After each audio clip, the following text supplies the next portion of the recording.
We'll begin in three. One, two, three.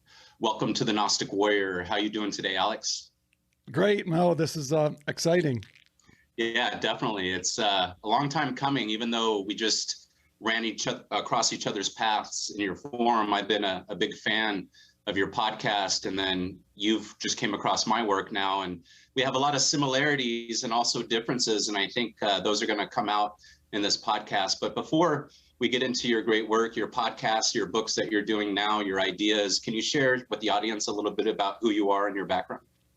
Sure. And I am all about the podcasting, man, I got to tell you. And I think I definitely ran across you because I'm a huge fan and have been for a number of years of Miguel at Aeon Byte, of course. And we've been friends for a long time, and we've both been doing the podcasting thing for a long time. For me, I guess it's 12 years or more. And before that, I was really a business guy, and that was my thing. And I have an MBA, and I went back to school to get a PhD in artificial intelligence at the University of Arizona. And I was in the process of doing that. And then I started an AI company and was able to be successful enough with that I can live out here in San Diego, where you and I both enjoy a lot. And but, you know, I always in the back of my mind was like, hey, you know, really, I want to answer the big picture questions. Who am I? Why am I here? And all this other stuff is just, you know, stuff that I have to do in the interim to get the space in my life that I can do that. So I've always been about the Skeptiko Podcast, and my approach to podcasting since I started it from a very kind of back in the day, if you will, was, hey, it was just the means to talk to people that I wanted to talk to. I mean, I didn't really care so much about about the audience per se, you know. It was about me getting a chance to talk to these people, answer questions for myself, for how this can help me lead a better life. And so there's an immediate connection right off the bat with you and the work that you're doing and in listening to your show. And I love that. I love that. You're trying to get someplace, you know what I mean? You're not just trying to entertain me with your show, which is great. You got to entertain me a little bit or I won't listen. But it's about you, you know, on this journey. And man, that's just fantastic. I just think that's what it's all about. Definitely. And what I see with this, and if you look about it, Alex, you know, with Miguel, myself, a lot of the guests that you've had on, you mentioned in an email that, you know, a lot of the same guests I've had on. I mean, not near exactly. You delved in, of course, to the near-death experience in forever, for years, and have had hundreds of guests. And you always pretty much bring it up, you know. So there's that similar thing where we're on our each individual paths, but we're magnetized as well by other ideas.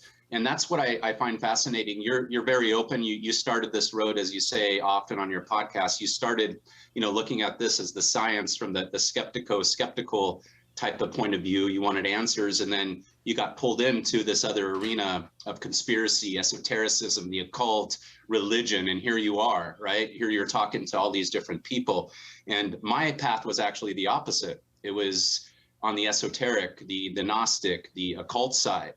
I grew up completely different from you in my path, but we're kind of converging, I feel. And this is a common theme that I'm finding on ideas, you know, and the more open I feel that we are, you know, and you seem to be very open, and that's why I enjoy your podcast. Of course, we're not all going to agree with all these ideas and how we look at the world and so forth, but I think it's important that we stay open and our ideas or our points of view can change. So tell us about that journey a little bit, your journey from scientism, being skeptical, wanting to prove certain things like the NDEs, to coming into the occult realm, and of course with us hooking up and you talking to Miguel and so forth. So for me, you know, because I was kind of a mainstream guy, not a conspiracy guy, and kind of a sciencey, techie guy, but I also had a long time interest in yoga. I mean, I've been a yogi forever, and I was just always attracted to that for some reason that I don't know.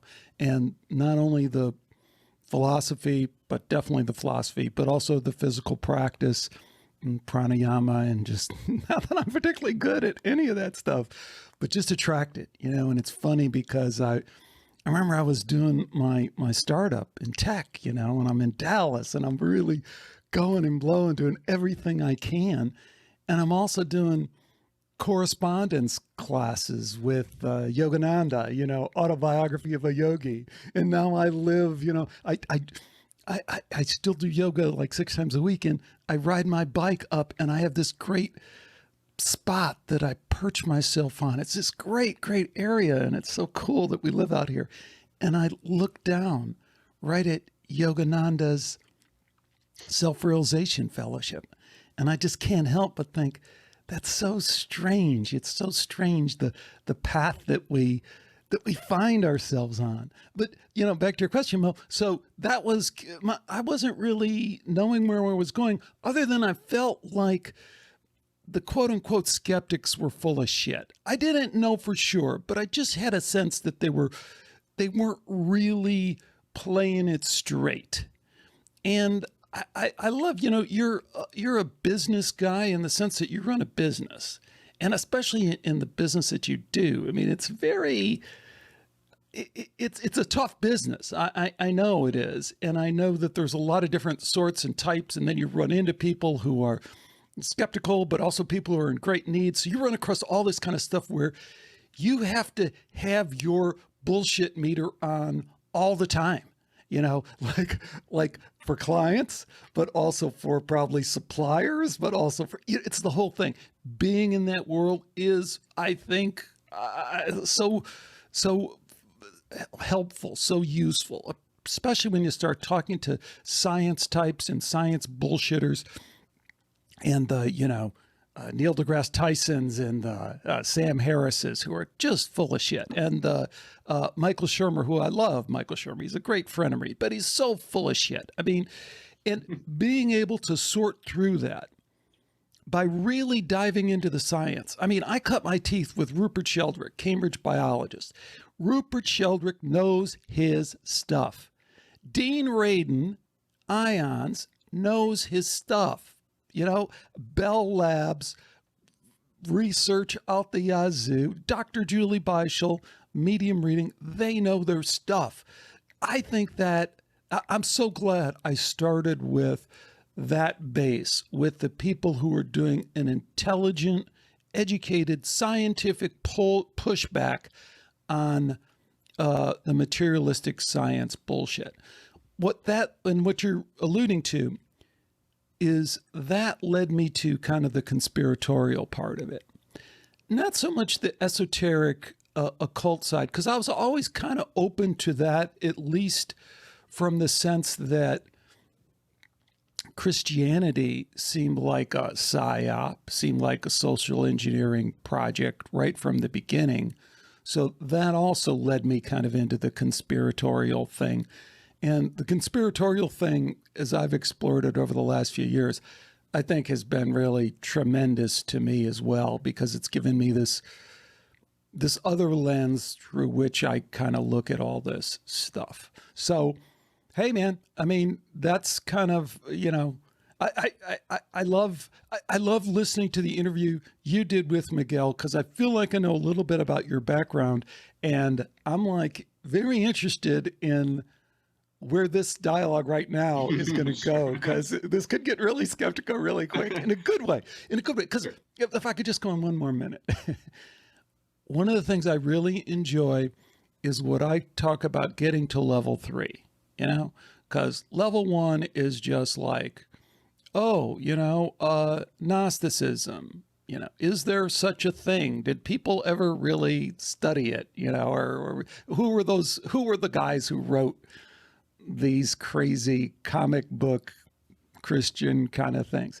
So and then number 2 is, what's the conspiracy behind that? Why is there this kind of crazy, this way, that way? And then third is, okay, what does it mean on that deeper level once you get past the this is what it is, This is the controversy behind it. Now let's get to that next level stuff. And so that's enough. I'm done. Sure.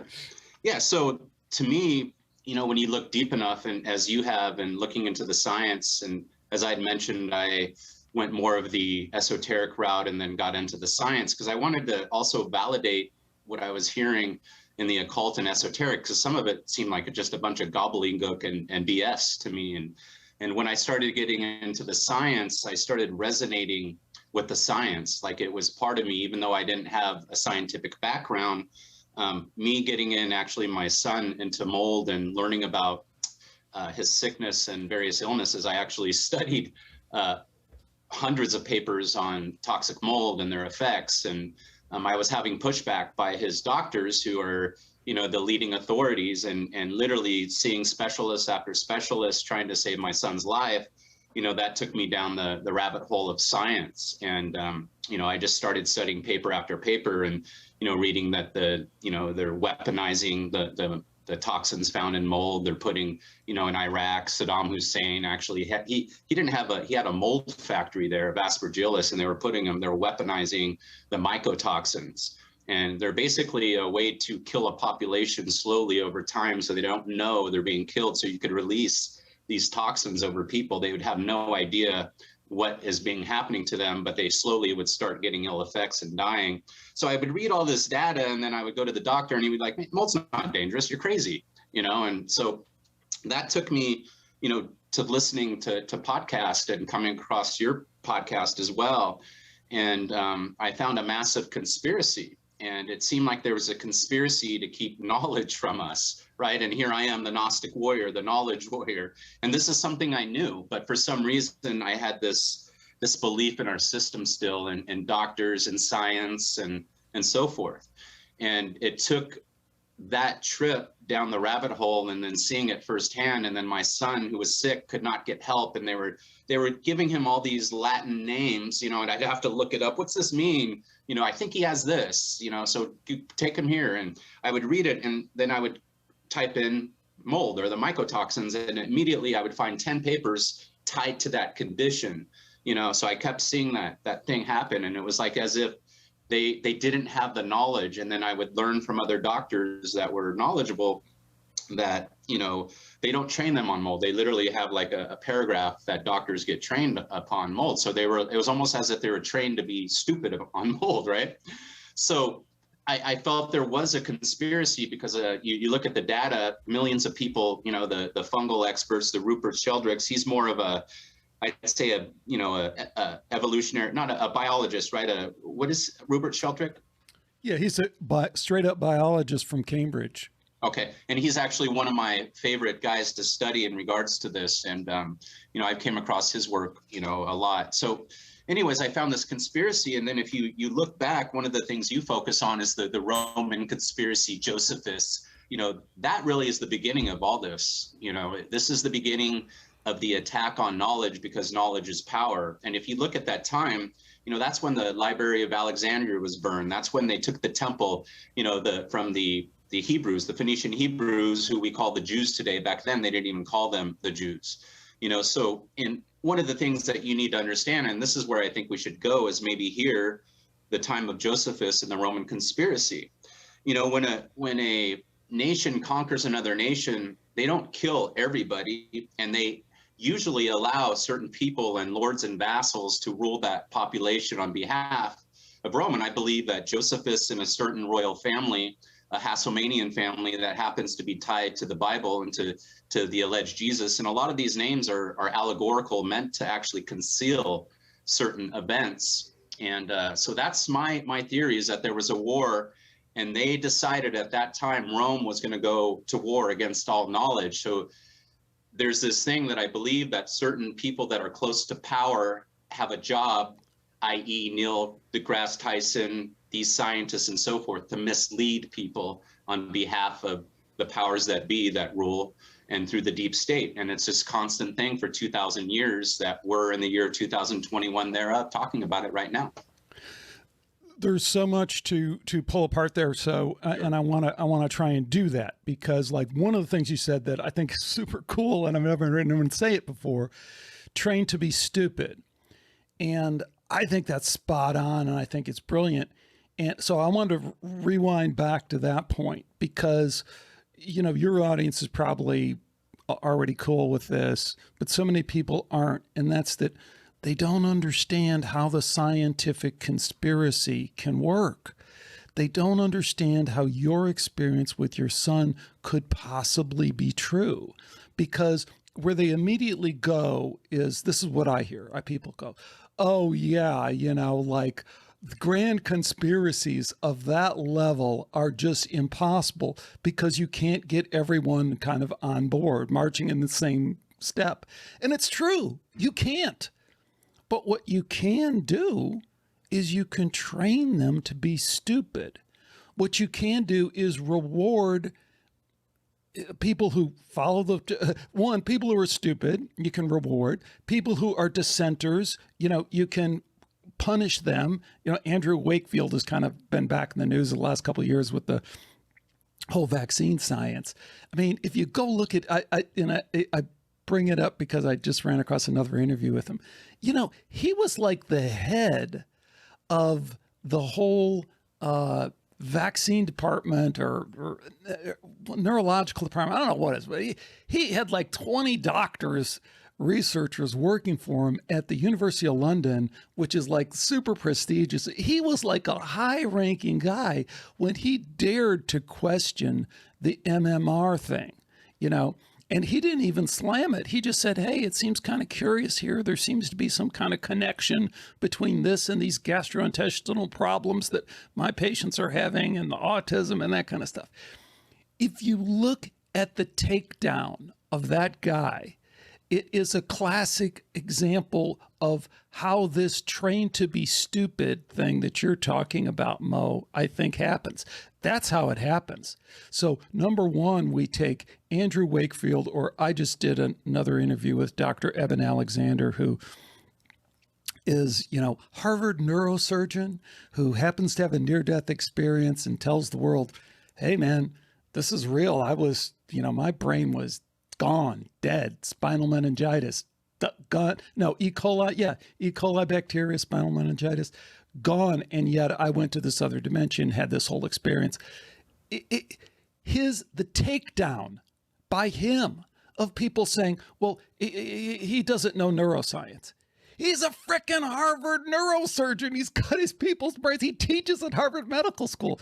And yet they train us all. They train people in the field to be stupid, to accept that the crazy, wacky stuff that they want to make should be accepted and the other obvious stuff should be rejected.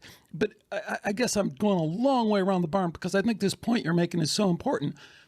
The way it comes to us as we interface with the medical community, and I've done it only a tiny bit, not nearly as much. I can't imagine what it was like for you and your son to go through that for years, is this kind of wall, this white-coated wall of just willful ignorance that comes through with such confidence because they're taught also to be completely confident about their wacky, incomplete knowledge. So any other thoughts on that?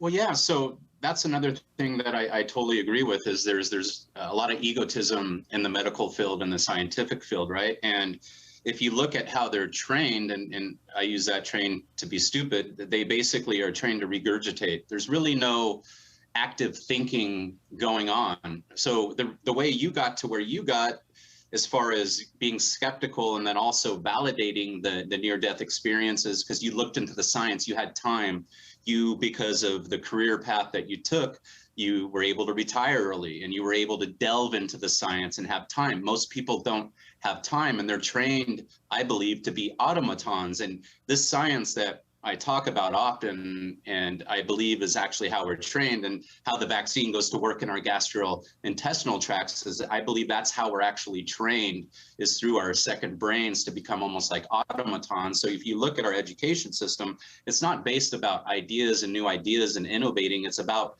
regurgitating. And there's nothing more, I'd say, more prevalent than in the scientific and the medical field than that. You step out of that line, you become Wakefielded, right? Exactly. So and it's complicated, and it's really complicated, and it's worth, it's worth spending this time to talk about it, because once you see it, then you see it over and over and over again. And you see it in, psychology, then you see it over here in medicine, then you see it in science, and you're like, Jesus Christ, this is how everybody is being kind of trained to kind of stay in line. And it's, some of it is just, I don't want to say it's innocent, but some of it is just the way that you run things to run things, like you have your business, but larger, you compete with larger companies. Haven't some of the bigger companies kind of gotten into mold and that kind of stuff? Oh yeah. All the biggest restoration companies do mold in San Diego County. Yeah. And the way they run their business is the way everybody has to run their business, which is, just step in line. This is how we do it, follow this procedure. And there's some guy who says, I was up last night and I kind of did some research, and kind of the way we're doing it, might not be the best practices in this. Hey, we don't need any of that. Just go out and do it the way that I told you to do it. Everybody does it that way. What are you complaining about? It's not is that conspiratorial, or is that just some guy trying to run his business, trying to keep from going under? It's hard to separate what part is conspiratorial on this is how we've become effective at getting things done, versus what you and I have a sense is true, that there is at some level, some mechanism that says, I have an interest in this, and I would kind of like to see this go this way. I would like to see people think that they are biological robots in a meaningless universe. I would like people to think that they're not spiritual beings with endless possibilities and connection to God. I'd like them to think, just go out and shop and Black Friday it, and that would be a better way for me to just run things. Yeah, and I talked to the Russian philosopher recently, Alexander Dugin, and he made a reference to the serpents of capitalism, and how these people, they live individualistic, and they have a tendency to be more liberal in their views as far as political views as well. And, they do not follow tradition. They basically, it's all about them, so when I look at you mentioned I'm a businessman, there's a way to run your life, and you could take it to various extremes. And, when you operate a business, you have to kind of get individualistic, you get competitive and so forth. It brings out some things in you don't like, and maybe you have partners that handled that part of the business, which I'm assuming you did. But in any event, you don't have to sell your soul, to be a capitalist, but the game. And I'm sure if you never got out, you'd still be slaving away there in Texas possibly, and you didn't have a buyout, and you probably you would have had a good life, but maybe you wouldn't have went down the road to the serpents of wisdom, which I feel, you talked about you being in yoga. I feel it was always part of you. So there's this thing I feel we're forced to step in line with our culture. You make that comment, I went after the money. I totally get that, because I have to go after the money somewhat here to make it for my family, and I could take that to different levels if I wanted to. And I've tried to, and it wasn't me, and I was miserable. But in any event, there's this conspiracy, again, that goes from the beginning. It's to keep knowledge. I believe part of it is population control. And then I feel some of the powers that be, they're the rich class of the United States. They're the Hillary Clintons, the Jeff Bezos, the Bill Gates, and so forth. And if we see all those people, all of a sudden they're all on Epstein's Island. They're all connected to this kind of evil network. And I wanted to read a quote that I love out of your book, Why Evil Matters. And I know you didn't really want to focus on the book, and we're not, but it's really the premise of what we're talking about. And this is it. It's called Evil is a Lens, and it's part of chapter 1. This isn't a book about evil. It's a book about why evil matters. To get there, we have to look into the evil abyss. I understand the dangers. Focus too much of your attention on something, and you risk becoming a part of it. But there's a price to pay for looking away as well. Our culture is crowded with evil deniers who insist science is the answer, sizing the evil question down to small-scale talking point. At the same time, we're surrounded by do thou wilt, evil apologists who continue to pump and evil is cool message into music and visual arts.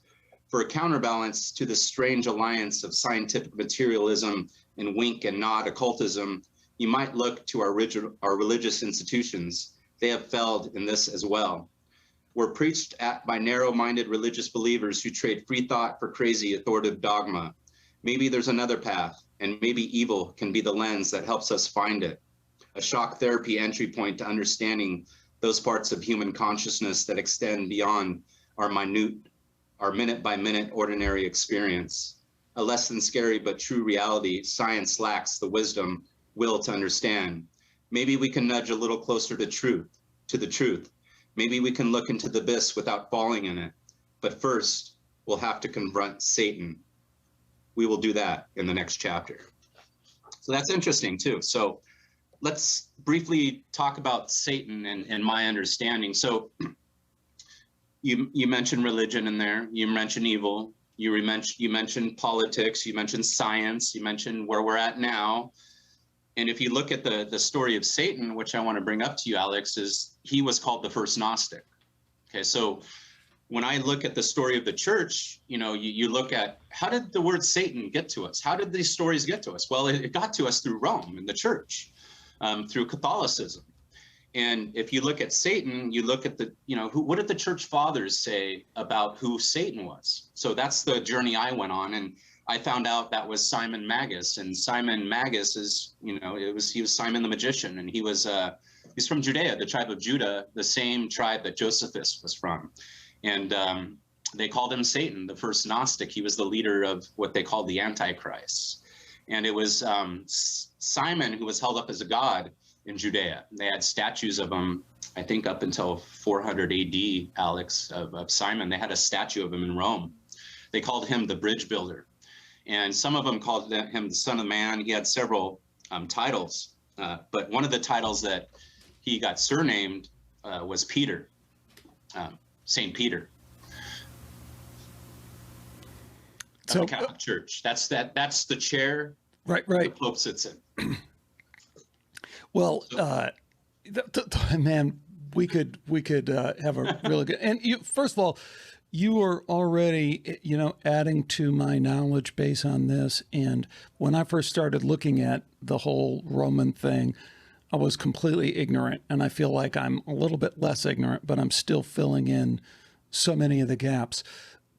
But I would also kind of, on the Satan thing, I would kind of pull it back to kind of the big picture stuff and maybe try and engage with you and see if we find common ground on that. Because first of all, there's this co-created reality thing that we have to deal with. And that is, and I think you're totally on board with this, but we'll see. And that's that whatever Satan was back in the Roman day, it's different than what Satan is today. We are co-creating. Our collective consciousness seems to be co-creating our reality. So Satan today is everything that he is in all the movies, all the films, all the videos, TV shows, Netflix streaming, books that have been created since then and become part of our collective consciousness.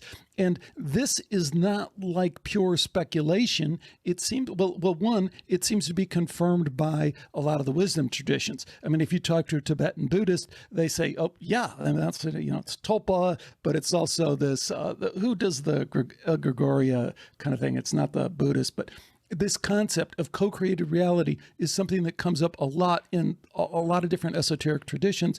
And then it even seems to be kind of supported in science in a way, in terms of what we put our attention on becomes reality.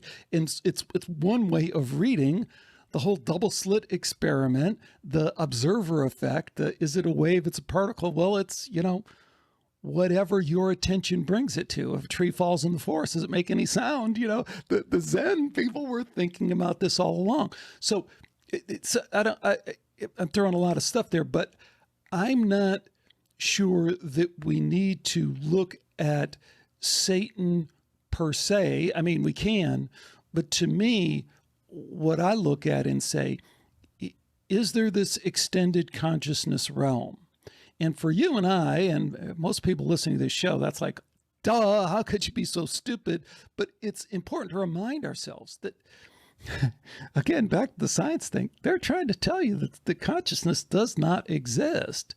So Neil deGrasse Tyson is like, consciousness is an illusion. Daniel Dennett, Richard Dawkins, consciousness is an illusion. And it's not just those guys.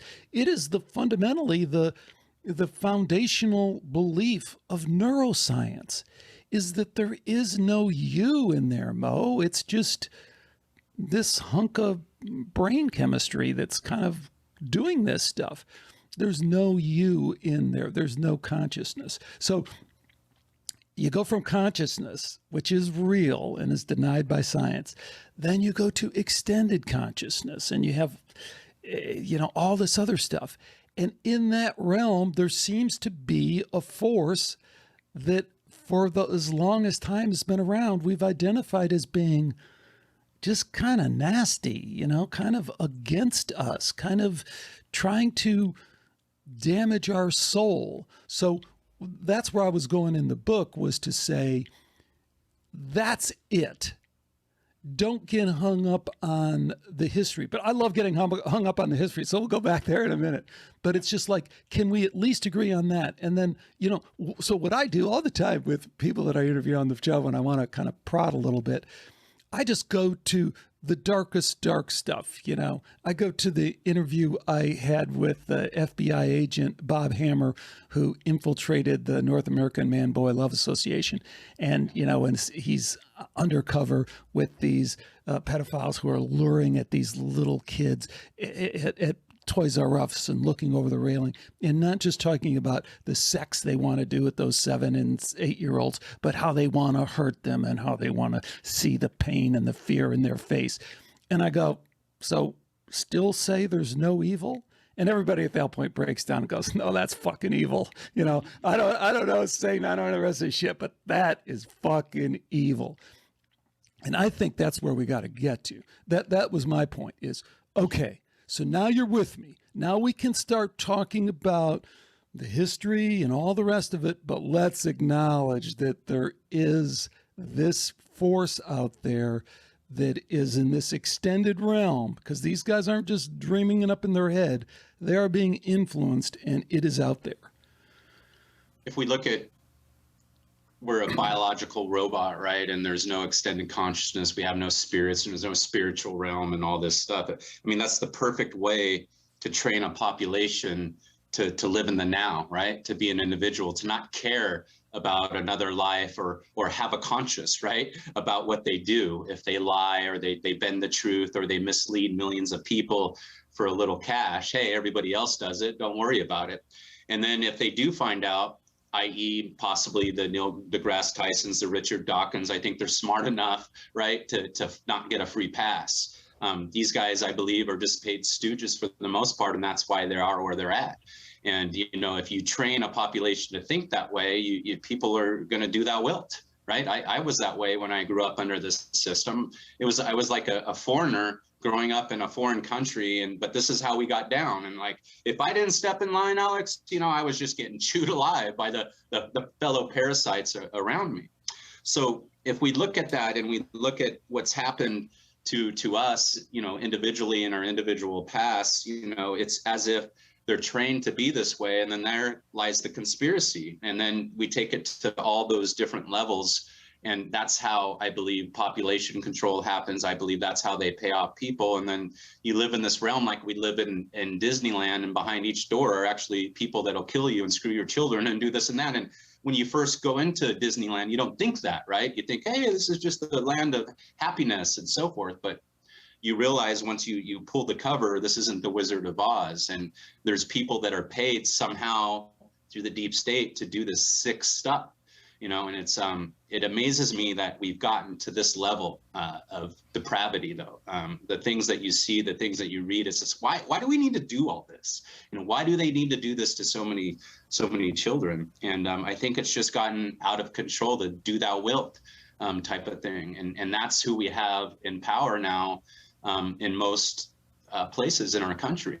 And a lot of the people that are running their businesses are like that, unfortunately. Not everybody, but they are. Well, Mo, one thing I guess I pull it back now to the other thing, because the special time that we're in is a thing that I'm not sure. I have mixed feelings about it. On one hand, I really push against it. I really rail against it because I think everyone thinks they're in a special time. And then when you really start looking at that timeline further, we get in, maybe we'll talk about the ET and the UFO thing. Now you're at hundreds of thousands or millions of years, and there's evidence for that, some really important evidence that you can't overlook. But even if we just take it back to the Roman thing, man, we are not in a special time regarding evil.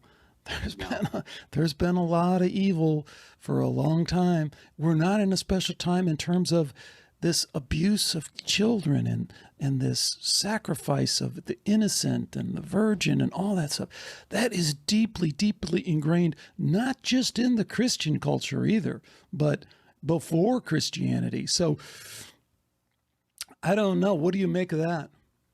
Well, I believe that I agree with you. I believe in it.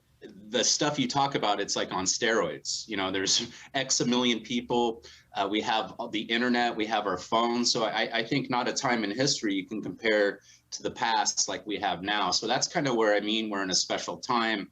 And then guys like you and I could share this information and influence thousands of minds out there, not necessarily artificially, but we present evidence, we present truth, as opposed to, dictating to other people or trying to pull the wool over their eyes. So I believe this is the time that we're in a war of ideas. I mean, if you look at everything that we're talking about ideas on how to live, ideas on how to operate science, ideas on how to run our children. And what I see is there's going to be a division, and I believe it's actually forming right now in humanity, and this has happened, I believe, many times in the past. There's going to be a division between us and them, or them and us. And I'm not saying that, you're on my side or whatever. I don't know how that's going to play out, but that's how it's playing out. And I especially believe with COVID. So not in a time in history has the world been tracked, been able to been watched with video. They're going to roll out this COVID thing. Is you got COVID, the vaccine, you don't, or you got COVID or not. So they're literally, it's something metaphysically happening right now through our psyches, through our ideas, through our computers, through our phones that are dividing us. And that's what I believe we're coming into, is that time. And some people believe it's an authoritarian regime. And right when I heard COVID a year and a half ago, I go, babe, it's coming. I said literally in New Mexico, I go, babe, there was a CDC truck driving across us. They zoomed past us, and it was a black, and I was like, CDC truck? I never seen a Suburban like that. I go, babe, watch. In 4 or 5 years, they're going to have CDC trucks, and they're going to say mold on them, And then literally COVID comes, and I go, it's mold. Everything that they're talking about that COVID does is mold. And then you look back at leprosy. So if you look back at leprosy has literally been a disease where they segregated the lepers from the regular, the clean from the unclean. They did that, Alex, just up until recently. They actually still have islands where the lepers and their families are still at. This has happened before. Yeah, that's fascinating stuff. And it's hard to argue with it. We are living in warp speed in terms of the way this stuff is unfolding. And it is interesting, isn't it? If we can laugh about it a little bit and kind of black humor. But for people like us who have been in this for a while, to see this one unfold right before our eyes is kind of amazing, unprecedented. Pardon me, but when you were in the middle of 9/11, you couldn't quite be sure. It was kind of like this has just it's just in like real time. But let me kind of take it in a couple different directions so we can kind of, because I like bringing it down to things that we can more put our hands on and measure and really get to kind of opinion. So like one thing I do is like take the Catholic Church, right? So the Catholic Church, we now know, has this long history of the institutionalized abuse of children. So from the highest level, from the pedo pope on down to all these corrupted cardinals and all these high-ranking people, many of which have gone to jail, have gone to trial. It is impossible, ridiculous, really absurd for anyone to look at that organization and think that that isn't at an institutional level. So the question for me then becomes, and this is how we get to kind of level 3, like most people just stop and they debate that. Well, you can't really say that, and we don't really know, and innocent. Bullshit. That's just frickin' a waste of time. What's a more interesting question to me is, how long has that been going on? And as soon as you begin to ponder that, you go, oh shit, that's been going on for a long time. That's been going on certainly since we were kids. And when we were kids, we just kind of heard the whispers of that, but it was never like the realness that it is now. But it didn't just start when we were kids.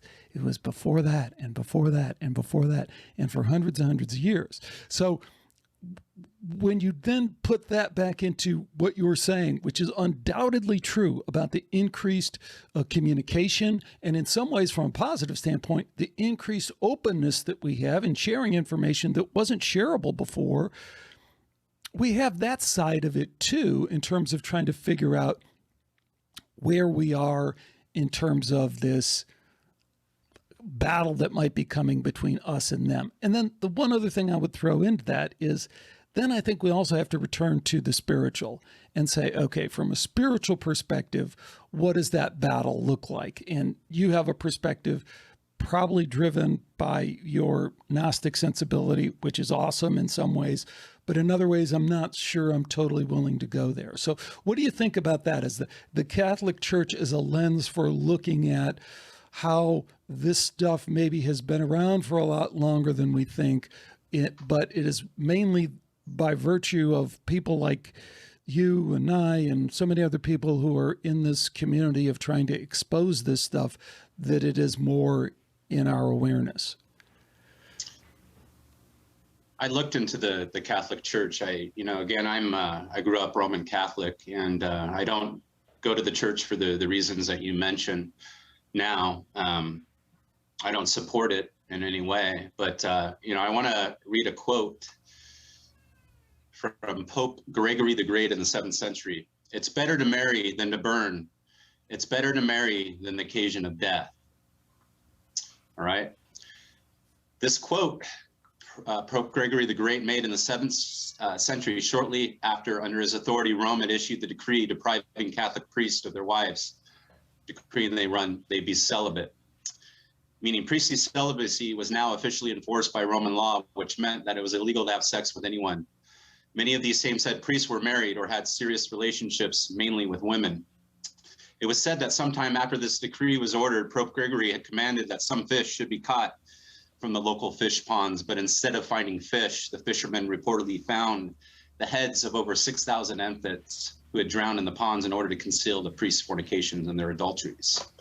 Upon learning the horrors of murders committed by the priest as a result of the unholy new law, Pope Gregory recalled his decree and purged the sin with its worthy fruits of repentance, extolling the apostolic command, "It's better to marry than to burn. It's better to marry than the occasion of death." The first great schism in AD 1054 between the Roman Catholic Church and the Orthodox Church was due to a disagreement on priestly celibacy. And the RCC mandates of priestly celibacy have been widely protested by Orthodox Christians in the Eastern Mediterranean world for over 1,500 years. So if you look at the science behind celibacy, Alex, we'll find what's happened in the church. So it's been literally Roman emperors. So I'm going to get into a little bit of the quotes. Philo of Alexandria, writing in the 1st century AD, philosopher Philo of Alexandria had equated Sodom's sin with same-sex sexuality, and he believed caused man to be unmasculine, effeminate, and transgression of the gender hierarchy, and he called the greatest of all evils. Writing in the 1st century, I said that, Clement of Alexandria's treatment of marriage is a bond of a man and a woman based on free and rational choice, whose greatness lies in the opportunity to bear children, which assimilates man to God, the creator. He believed that the primary purpose of marriage is to produce children, by which, according to Plato, one secures for himself a kind of immortality. I can go on. There's probably well, so 100 books. where are you going with that? Because I see two different ways to go with that. I mean, Sure. so I'm tell me one. going that celibacy creates psychopathy, eventually sexual psychopathy, whether they do it homosexually, which they're proving, or pedophile as well. And if you research that as well, anal sex, this is what I believe you need to understand about black magic. A lot of the black magic rituals deal with semen and anal sex, right? When you get semen in your anus, do you know how hard it is to get it out? No. It'll never get out. It literally becomes a part of you. So they have a magnetic chain into your anus forever. Huh. So that's how pedophiles work. It's how black magic works through people they don't understand. So if you have sodomite sex unknowingly with a black magician, or you have it with a pedophile priest or a pedophile teacher, if they know these secrets, they can control you, mind control you from afar. And especially if they've groomed you and they beat you down psychologically. So that's how they do it. And then I believe this is, they know some of these people that, hey, join the church, man. So I'm with you on that last part. Okay. I'm not sure. So where do you come down on homosexuality in general? Because clearly that has been weaponized in a lot of different ways. But, there's been a lot of horrible, horrible things that have been done to people for what is essentially and fundamentally their choice in terms of what they do in private with another consenting adult. Do you see that differently? I don't agree for my lifestyle, but like you, I think this is it's like, let them do what they want behind closed doors. They're not affecting me. They're not affecting my children. But when they take that to the next level and try to propagandize my children, try to say lies and put science out there into the media like they're doing now, and they're doing through the fashion. Yeah, but everyone's trying to propagandize your children. I mean, of course, yeah. So I don't think we can pick on, Oh, no, I get a problem with all of it. I got a problem with all of it. Yeah, but I don't want to go there. I am for more conservative, authoritarian type of stuff. And that doesn't mean I'm like, you can't talk, you can't have your podcast anymore. But I believe your ideas, they can't corrupt people, and they can't be based on false ideologies and fake science. But that's what we have in the world everywhere, right? That's becomes us versus them. That's where it's getting to. It's either we allow this to keep happening, just let them do whatever they want and whatever, or we put a line in the sand. It's like, okay, my theory is do what you want. I'm okay with that. This is part of your biological, whatever thing it is. I don't understand it. There's some science behind it, but that's your life course, your sexual choices. But when you take it to that next level and then you're trying to propagandize, and I'm against all types of different things that are being taught to our children through the schools and through the media. And, we don't have time to go through all that. But in any event, yeah, I have no problem with someone but when they're propagandizing my children, there's some serious issues there. So go ahead. I just think it's a tough issue, and I think it's like so many of these, like, take the racial thing and the Black Lives Matter thing. And it's like, oh, man, that's completely been co-opted. Talk about propagandizing, talk about bullshit, of course. But fundamentally, it's fucking true, right? I mean, we still do live in a society that's incredibly racist. We still do have people walking around in the United States who have memories of slavery, like their parents were slaves, they're 100 years old and they remember their parents being slaves and stuff like that. And you go look at that history and how we fought it, and how people, not only in the South, but a lot of people in the South, but also people in the North, fought it. And that is our legacy, and you go look at, other Native people, and the whole thing with the Canadian residential schools has blown up again now, and that's become real. So there's a lot of legitimate kind of stuff, and you look at what people who were who are gay and chose to be, for whatever reason, chose to express that sexual. Yeah. Okay, so there's this thing about racism that I believe should be addressed. And again, This thing, I believe, actually is more metaphysical. It goes down to our tribal or ancestral roots that no one talks about. And again, I'm just talking about science. So a lot of what I'm talking about deals with parasite stress theory. It deals with what organisms we carry inside our bodies as opposed to a different tribe, i.e. an African American that maybe was in a different tribe, or an Asian, Chinese, or whatever. They're of a different, literally, organism with different parasites and different things. They grew up in a different land, right? We have this thing, and it's been proven by science, that we are attracted to people that have similar parasites and things, and then we're repelled. There's this thing that happens that I believe. So when we talk about, I've had Native American friends. I lived in New Mexico. I went on the range, onto the reservation, excuse me, the range, that's in Texas, right? No, I went onto the reservation, and you want to talk about racist people. I mean, the family that I was with, they were very accepting of us, but as far as everybody else, and this is something I've experienced, I've almost been, I'd say, severely attacked on various reservations and by various races. Where I was more accepting, when I would go into the hood, whether it be an African American or a Mexican, when I lived in Anaheim, guess what would be happening to my white butt in that hood? That same guy coming down my we're not attacking him. So there's this thing that I believe happens within us, and you could say whatever, but it's part of our heritage, our racial, but also our biological.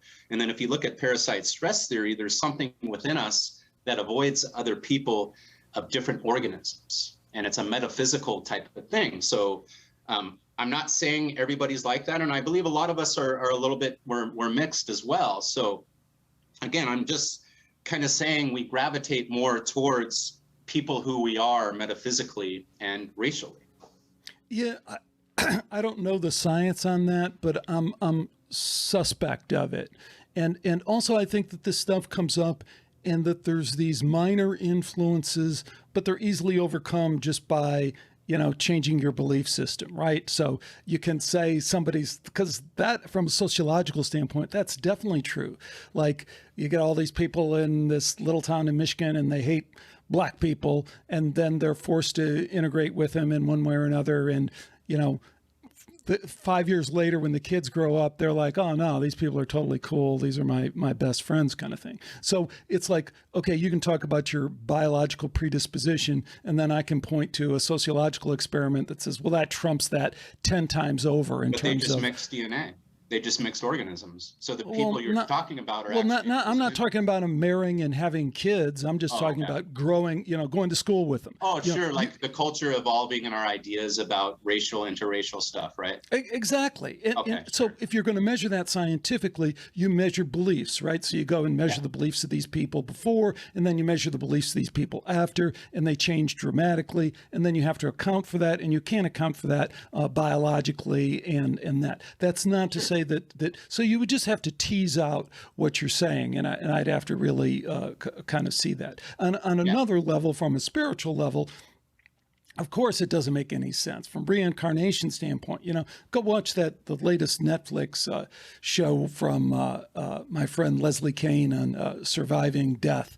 And she has a great segment on there, and it's been done. It's the guy at University of Virginia, Jim Tucker, who's done all the reincarnation research. And they have this really cool little kid, and it's great because it comes from a kid, and she's like 5 years old, and she's talking about her mom, and then she kind of goes, no, my other mom, my mom with the pretty hair. And then they go track down her other mom, and her mom with the pretty hair is this African-American woman from not even that long ago, like 20 years ago in the Bronx, and that was her other mom. And they have all this data that kind of lines up. If you've ever seen that near-death experience or the reincarnation research, it can be incredibly compelling, the amount of data points that they line up. So on some level, it doesn't exactly ring true. It's not my thing. I can't sit here and do it, but I just think so I don't know if you want to jump in there with that, but the real point I was making is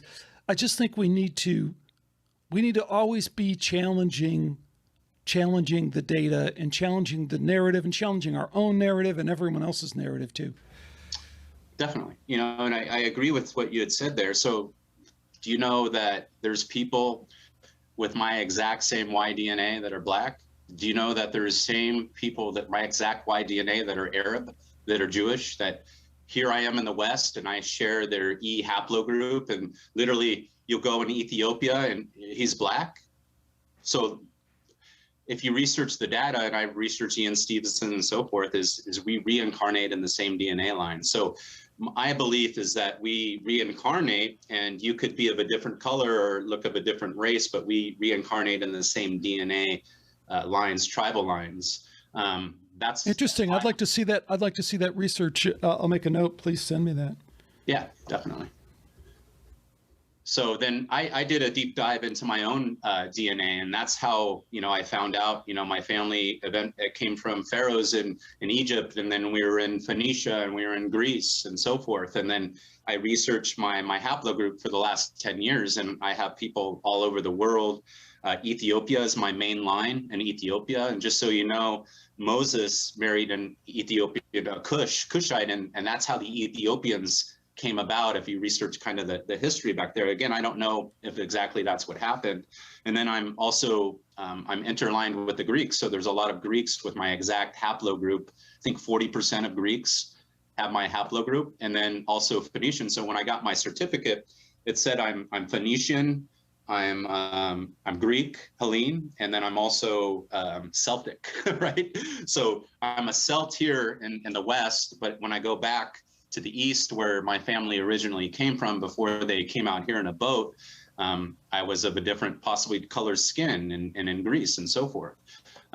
So I don't know, my belief is that, we have a tendency to gravitate towards more of our compatible something within us metaphysically, the science. So again, I believe it's just the way we congregate, and you see that here in the United States. You see that with, Chinatown. You see that with, my wife comes from Vista near here, and it's literally, she's Mexican, and her mother is white, but her father came from Mexico, and I go over there all the time, and she looks like she's Latina completely, but she doesn't jive the same with she's literally rejected in her community because she's half. She's not part of them.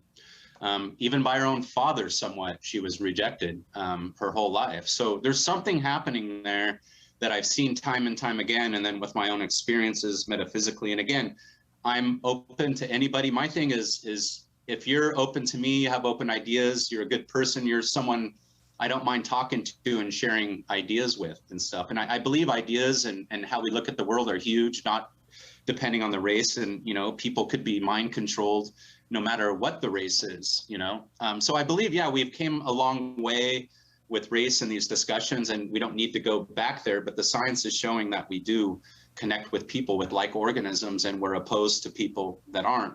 And people that are sick, we also don't want to be around. So the very interesting discussion, and you do seem extremely broad-minded about this stuff, Mo, and I appreciate that. So I would just, though, if we're really going to dive into that, I just think we need to be methodical in teasing out all the different parts of it, because certainly we know that a large part of that kind of tribalism is socially reinforced and socially created, and you just get a group together and they're the in group, and, we just reject anyone on the out group, and it doesn't have anything to do with biology. On the other hand, in support of what you're saying, have you seen that German guy who is into the trees, and he published all this research that showed that trees are communicating in exactly the kind of way that you're talking about. And there's certain species of trees that don't like this other species of tree, and they kind of reject them. And there's others that like to be in groups and really don't like to be by themselves and stuff like that, which I think, on this level that you're talking about, this microbial kind of level, and these other, there's some basis for that too. So I think it's awesome that you fold that into the conversation, but it all has to be in there too. That might be a jumping off point, because I did want to make sure that we talked about Mitch Horowitz and the piece that you did on your website, and you pointed to me, and I really appreciated it, because it was about my interview with Mitch Horowitz. And I think that Mitch Horowitz is a really, really interesting point for us to chat about in terms of Gnosticism, in terms of Satanism, and in terms of particularly this guy, Michael Aquino, and just our ability to get to history, and understand history. So take it away. Sure. So, I mean, it gets back to what we're talking about. I mean, it all interrelates, and I believe you're going to get there eventually, where I'm kind of thinking with this, because it all deals with higher and lower consciousness, and that's what your podcast has been about. So this consciousness, there's a higher consciousness, and then there's a lower consciousness that deals with the occult. So when you see the pentagram in the upright, that is the pentagram of the Gnostics, the blazing star of the Freemasons.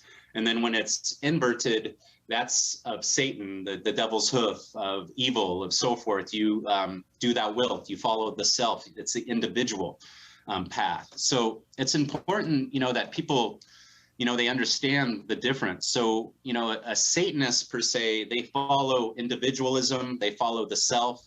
It's all about do thou wilt. And not everybody is involved in black magic, but there's a lot of magic involved in that. And, I believe a lot of our culture actually deals with what we're talking about now. So anyways, Mitch Horowitz was on your podcast, and, there was a lot said. And, I love, the way you put podcasts together. You're an inspiration to me. You definitely are very creative, but, you started out the podcast basically. How did you start it out here? You said, I could trust you. Just don't go full retard on me. Don't ask me to believe that Michael Aquino is not the worst of worst Satanists, sex abusing, probably murder of children, probably pedophile kind of person. So my question is, who was telling the truth, Mitch or Alex? So I have a hard time when I'm talking to a Satanist, and I actually really don't even have them on my show anymore. And I've interviewed high priests in the Church of Satan. I've interviewed guys that were previous members, high members in the church. I've read a lot of their material over the years and so forth. And, you'll find that lies are one of the biggest tools of Satanist and black magic, meaning they'll mix a lot of truths in with lies. And that's what I found when I was talking with these people, and what you seem to point out. And one of the things in groups is we need to understand whether it's, they'll say the Freemasons, they protect their own, or it's the police, or it's the teachers union, or the prison guard union. There's this thing that organizations do to make themselves not get tarnished and so forth. And I believe one of the things, of course, is satanic panic. They always go to that, which, of course, Mitch Horowitz did when you brought up Michael Aquino.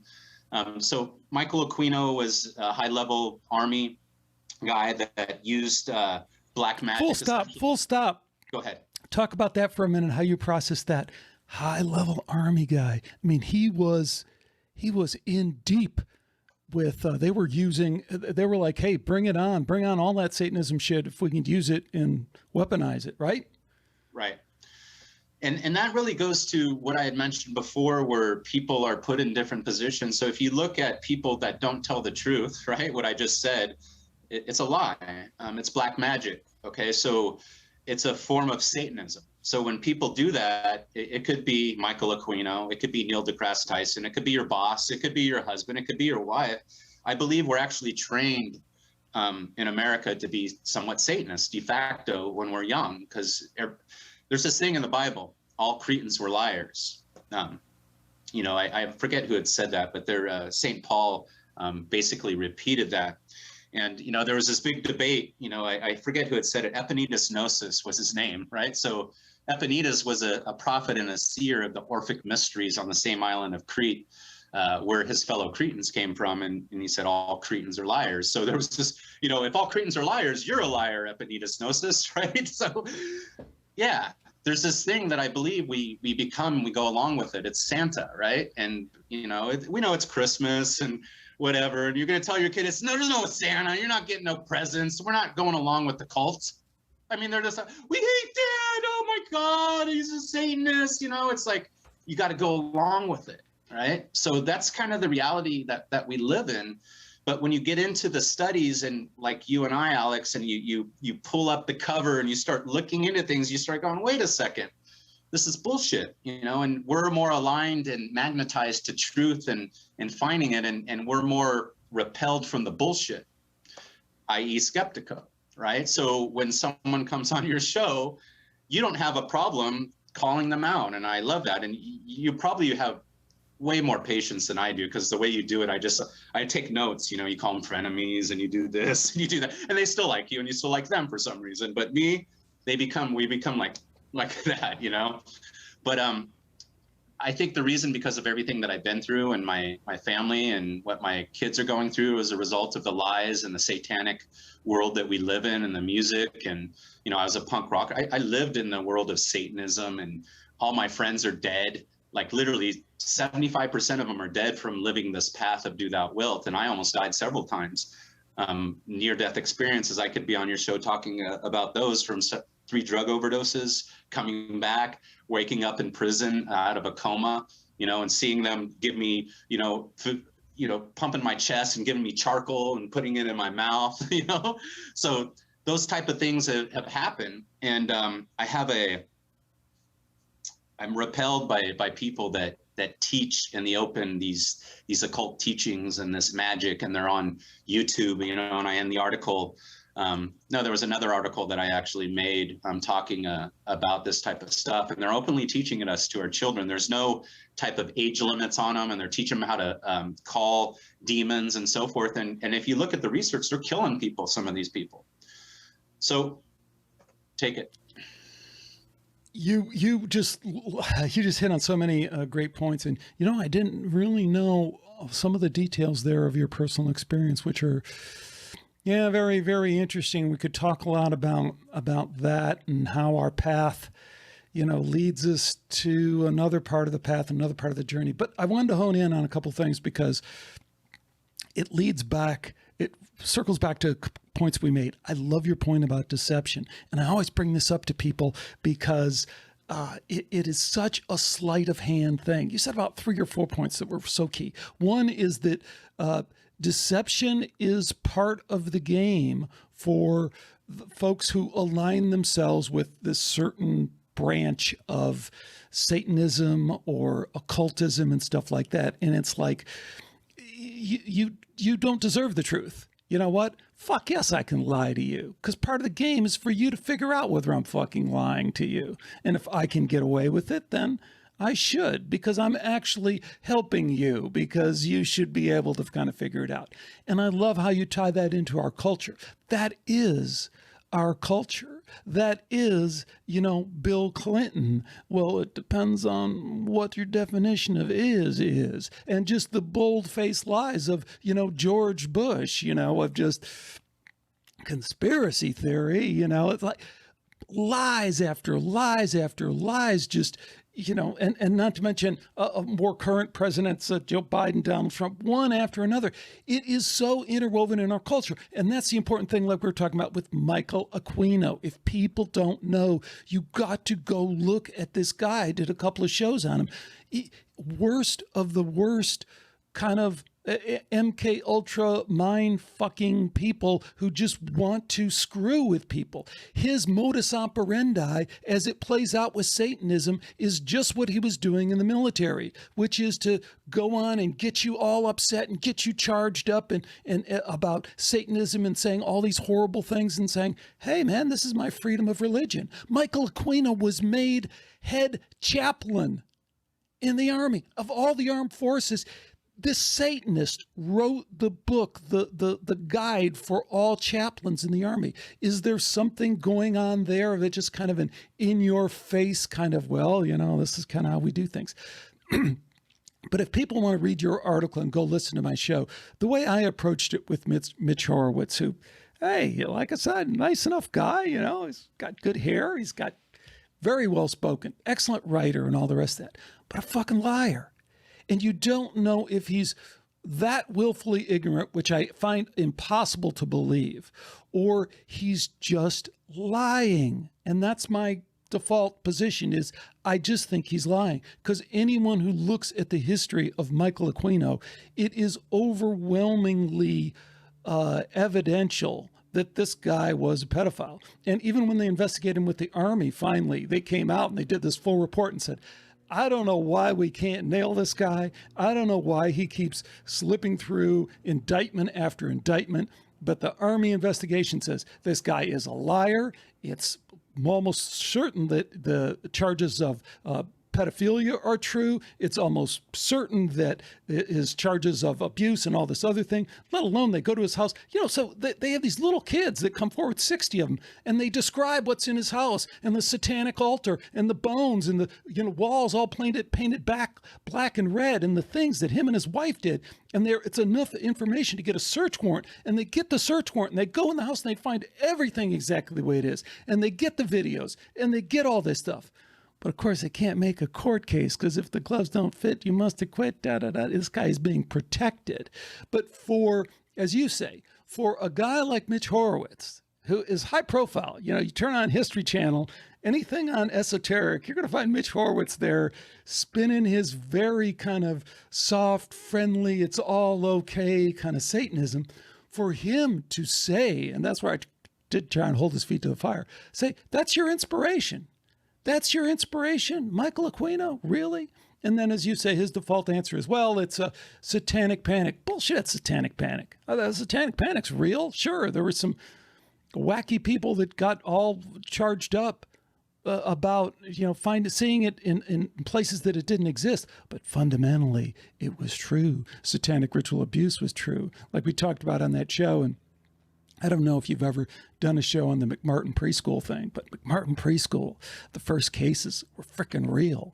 They took him to the UCLA hospital, and a little kid, 3 years old, who said he was getting raped by his teacher, they go find, and they find evidence of it.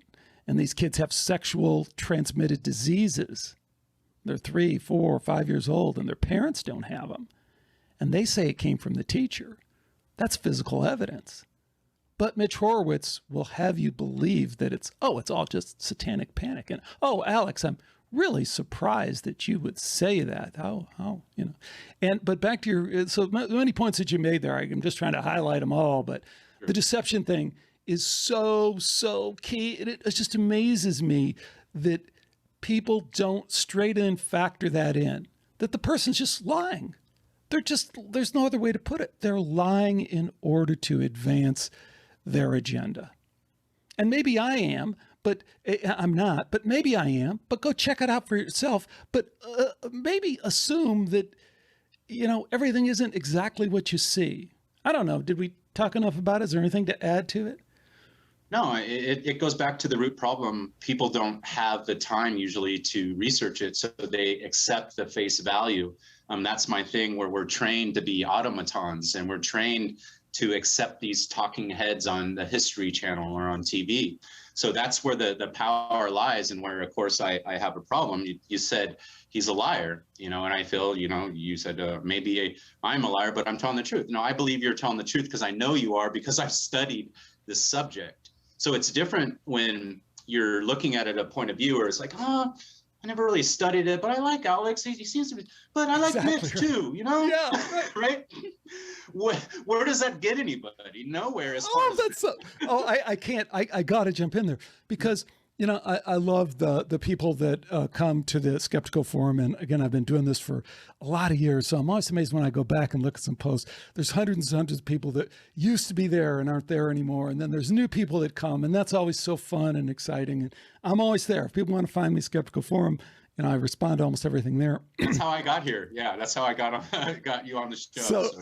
I don't go to Facebook, I don't go to Twitter. I just try and live in my little bubble, but that's one of my little bubbles. But the point is, I just about lost it when I published that interview. And some people that have been around Skeptiko for a long time go, exactly what you said. Well, Bitch seems like a nice guy and he seems genuine. And I just want to go, you are so fucking being manipulated and bullshit. It is an act. It is fake. That's what the show was about, was if you just pierce through even the surface level of Michael Aquino is my inspiration. You get to the bullshit behind that. But you know what? If you're not there yet, if you're not comfortable pushing through that because you're just not comfortable where that will take you in terms of your belief, how you want to see the world, which relates to some of the other things you were saying, Mo. I want to see the world as protective. I don't want to see the world as divisive. I don't want to see the world as you went like this, good against evil. Well, there's two ways of looking at that. One is we create our world. So I don't want to see the world that way. I don't want to fall into the abyss. But I certainly don't want to go the other way and say, yeah, Mitch seems like a nice guy. And, he's well-spoken and he seems sincere. It's like, man. So let's go there. So you don't want that. And I really don't want that, but I'm willing to get there to get to where you want to be, because we're already at what you're talking about. And it's happening en masse. So that's my issue is if I have the knowledge and the gnosis and I know what someone's saying, a high profile guy, and he's propagandizing thousands, if not millions of children, including my own, possibly in their rooms when they're watching YouTube, I got a problem. So that's where I'm willing to go like this with the ideas. Okay. So I would like the world where I just go outside and not worry about things, but there's people out there that are nefarious, that are lying, that I feel that, it's the kid getting beat up or the old lady. You either walk by, right, and you let it happen, or you step in. I've always been the guy that stepped in since I was a kid. And I'm with you, Mo. I'm with you so much. But I feel like part of my spiritual journey is seeing another perspective on that too. Sure. So let me bounce this off you because I really want to know what you think. It's the God needs our help kind of thing, right? Because there is an element to that we both see the problem with. God needs our help has been used by every tyrant, every cult leader, every evildoer, to quote George Bush. And it's not true. God doesn't need our help. The other side of what we hear, like near-death experience and a lot of the wisdom traditions and even people on psychedelics, they go, everything is actually perfect. Everything is actually perfect. And that doesn't mean you shouldn't try and be more loving and be compassionate, but it really is perfect. What do you think about that? What do you think God needs our help? I wouldn't say I like the be on fire for God and the Lord, and meaning that we're conduits for this, whatever you want to call God. So I believe there's two forces, and we've been talking about them. There's a heavenly higher force that could be God, could be a consciousness. It could be the good ideas. It could be philosophy. It could be wisdom, which I say the world is built upon. And then there's also the material realm that just decays and falls apart. And that's the lower consciousness. That's the materialism. That's the individualism. If you look at the history of ideas and the different political ideologies and so forth, I mean, it goes back to the time, of your ancestors in Greece, of Plato and so forth. And that eventually worked into religion, in my opinion. And so there's always been, I believe, a kind of war of ideas happening between philosophers, between people like ourselves. And, there's this thing that you have to, I believe, ride by your ideas and be willing sometimes to die by them, to have a world without pedophile priests. When I take my son to Catholic church, and he goes back to I don't got to worry about him, which I would never do because I would worry. There is that world out there. And it could get there simply, really, by fixing simple things and ideologies, i.e. priestly celibacy. There's a problem, I believe, there. We didn't get into the science, but you were wondering, hey, what went on? Well, I told you the celibacy started it. And if you go through and you start from the 7th century to now, you'll see what had happened. And I believe it's these ideas that need to be contested and they need to be fought against. And then there's the other where you could sit in a cave and meditate and life is great and do yoga and live on the beach. And I also believe you're in the fight, even though you're not. You're doing it more eloquently. So I believe that you are doing this, but in a more eloquent way where someone like me might get into some conflicts where someone like you probably will have more debates and live a nice life where I might die by the sword. So I'm not afraid. the story, awesome. No, I love your, fucking totally love your energy. The story I repeat over and over on the show because it's just, I'm just trying to live through this stuff, and I'm so thankful for this conversation and it being a part of this whole Skeptiko journey that I'm on, because it just is I'm doing it for myself. I'm doing it to inform me, and it has just changed me so much. But the story I relate a lot of times is the hugging Sate Ama, Indian yoga kind of thing. And I went, and my friend Rick Archer at Buddha at the Gas Pump kind of introduced me. And even though Rick and I go head to head on so many things that we don't agree on, I went and visited Ama and I got a hug, and it didn't seem to do much for me on a metaphysical level. But here's the story. The devotees of Ama go to Ama and say, you're this elderly woman, but you work tirelessly, 18 hours a day. You do everything. You shovel the latrines with the untouchables in India, and then you sit there, and I witnessed it. She sits there and hugs people for 18 hours a day. And that doesn't sound like much, but these people are lining up, and their whole world revolves around getting a hug from this woman, and she's sitting in the kind of lotus position. They come in and lean forward. Do that I just couldn't. I wouldn't be able to do it. What she gives physically to this. And so one of her devotees go, Ama, I don't understand. You say, we are not of this world, and yet everything you do seems to be, all your energy goes into making the world a better place. And she says, world? What world? I love that so much, because I think that's the warrior. That's who I want to be, world. I want to do my little thing, but when we're done, I'm going to go ride my bike over to Yogananda's cliff, and I'm going to do yoga for a couple hours. I'm going to come back, have lunch. I'm going to be with my kids, be with my wife, just try and create, and I'm going to be okay with that. It's balancing the battle and the what world kind of sensibility to me. What do you think about all that, Mo?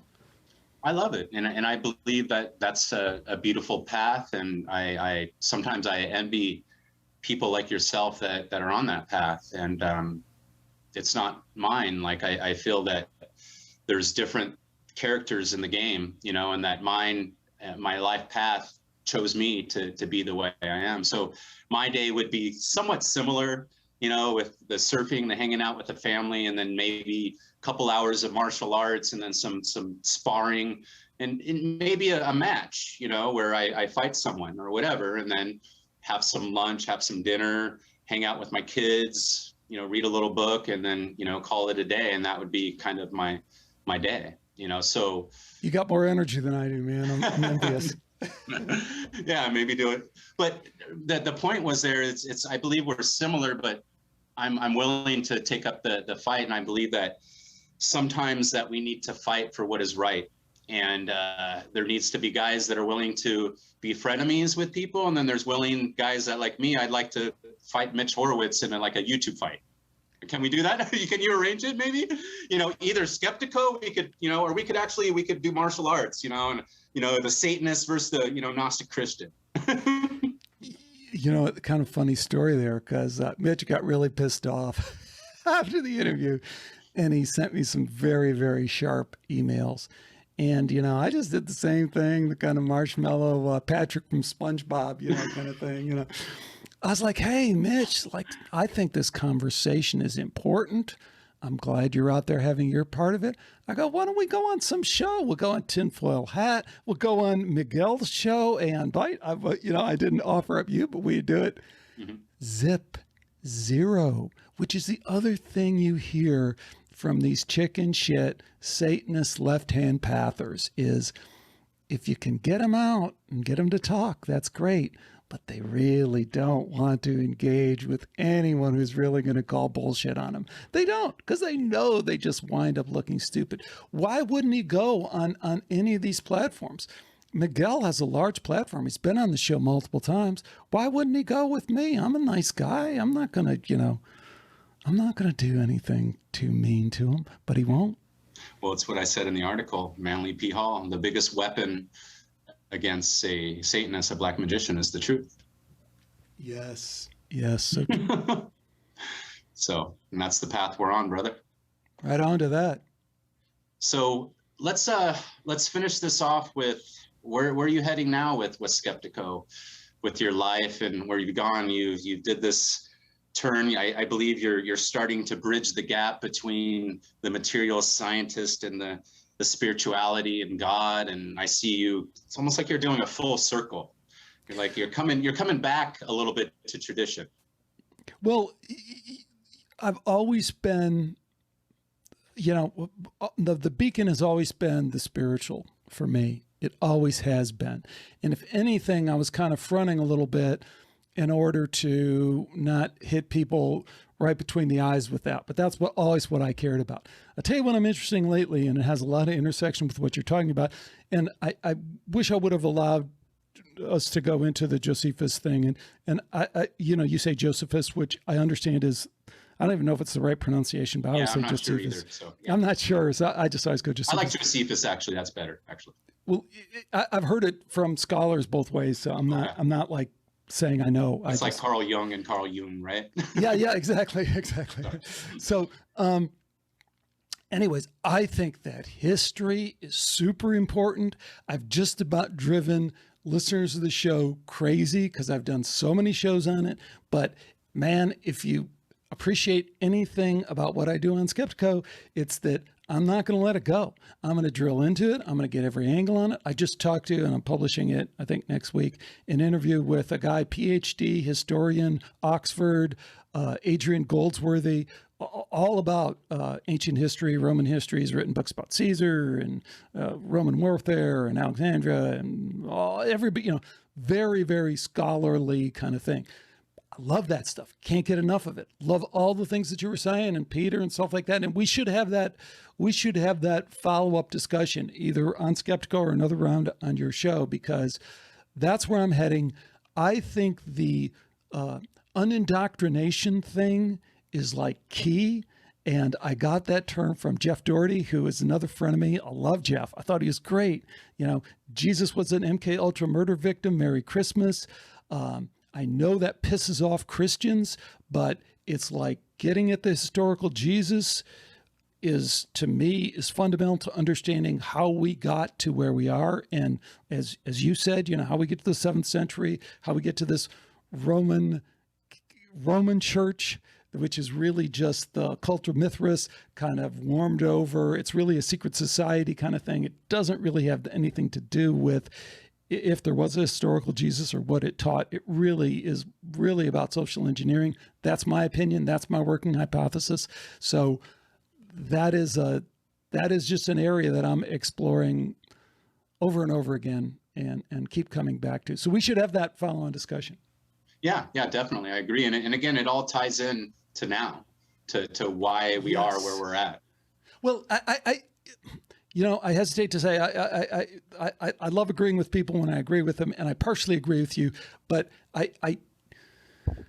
I'm also not willing to go there. I think it has been reworked over and over and over again every 20 years, just like our history is reworked. I think your quote from Pope Gregory, was it 7th century, is a freaking classic example of that. I don't know, but I would suspect there isn't any direct lineage between, him and Constantine. It's just like the playbook gets passed along. It's like you were saying about the Satanist playbook, why are Hillary Clinton and Bill Clinton, doing the same thing that they learned from George Bush when they were running drugs in, Mena, Arkansas. That's not bloodline shit. It's just you learn shit, and you go, oh, that's how we do it. That's how we say one thing and do another and get all this money and do all the rest of that. So I don't think there has to be this lineage because I think anyone who has that mindset of let me do what thou wilt, and let me amass power, wealth, control. The record's right there on how to do it. So the fact that the Christians and the Romans had laid it down in terms of how to do it, anyone can pick it up and copy it. I don't think there has to be we are living that now kind of thing. But that'd be a great topic to talk about. Yeah, definitely. And more of the living it now would be the results of those first campaigns and the magic put over the people and the population control methods. And as you had said, it's just the same thing taken over and over time, right? Yeah. Controlling the masses. Definitely. So, all right, Alex, thank you for your time today. I hope you have a great day and with your family. And I think we're going to have many more conversations in the future. I could probably talk another hour and a half, but I think an hour and a half is good. So tell the audience where they can find your great work, and we'll go from there. Thanks, Mo. It's been a real pleasure, and we'll definitely do it again. And I'm just at skeptiko.com. And I think if you just type in Skeptiko Alex, even if you spell it incorrectly, you'll get me there. And I highly recommend his podcast. Again, one of my favorite podcasts around. Every week he usually comes out with something. And Alex, I wish you actually would come out with more podcasts because I'm looking forward to them. There's not many quality podcasts out there. So thank you again for your time. And I look forward to talking to you again. Thank you, Mo. You're welcome.